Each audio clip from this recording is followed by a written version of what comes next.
Joining me for his analysis on what this might mean, Senior Fellow at the Hudson Institute on Defence Strategy, John Lee. John, welcome. I say what this might mean because we're all sort of China watchers at the moment. You're a peak watcher, if I could call you that, a bit of an expert. So I'm hoping you've got more advice for us than most analysts.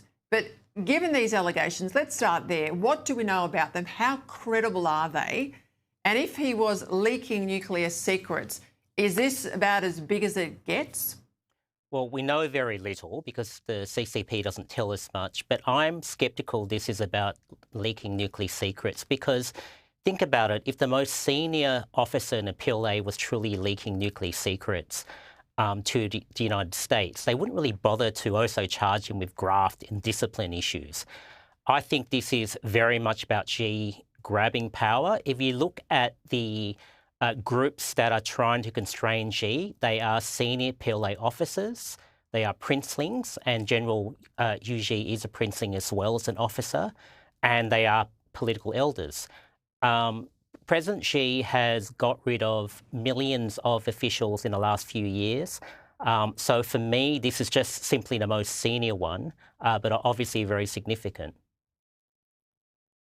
Okay, what then does that purge? You speak of millions inside the machine, but I mean, I've flashed a whole lot of faces up there on the screen, very senior players in military ranks, official ranks. What does this purge tell you, given the proximity of the Taiwan issue and given Xi's age?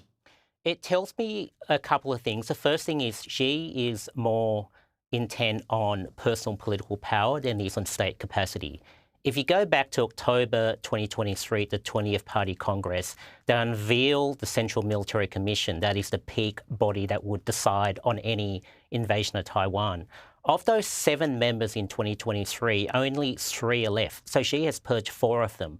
He's got himself and 2 party loyalists.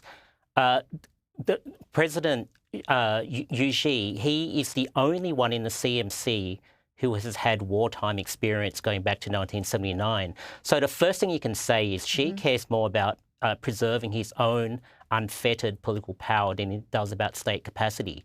But the second thing, and I wouldn't rest easy, is this, that if you remove those constraints, the theory is that, and I think this is the credible theory, Xi's the one that wants to move ahead to potentially use force in Taiwan.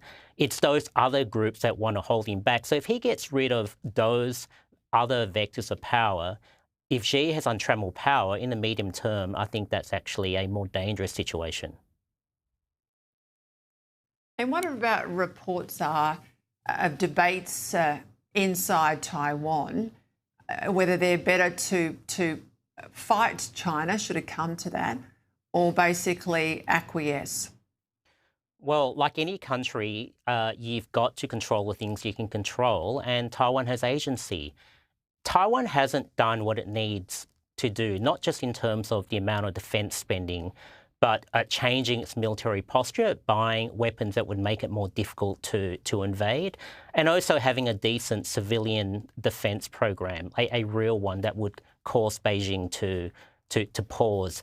If Taiwan doesn't do all those things, then you actually increase the chance that Beijing will be tempted to use force. So the ball is in Taiwan's court. There is agency there in Taipei. Depends whether they want to use it or not. And just reminding to people at home, Taiwan has never been a part of the communist Chinese state. This is something I think we always have to remind people, don't we? Correct. The People's Republic of China, that is China, they like to use the term reunification. But you're correct, Peter, that Taiwan has never been part of the PRC. So it's forced integration that Beijing wants. It's not reunification. All right, John Lee, that's terrific analysis. Thank you. I make that point because I often hear that term used constantly in the media, and I want to make sure we are accurate and you understand what's going on. Thank you, John.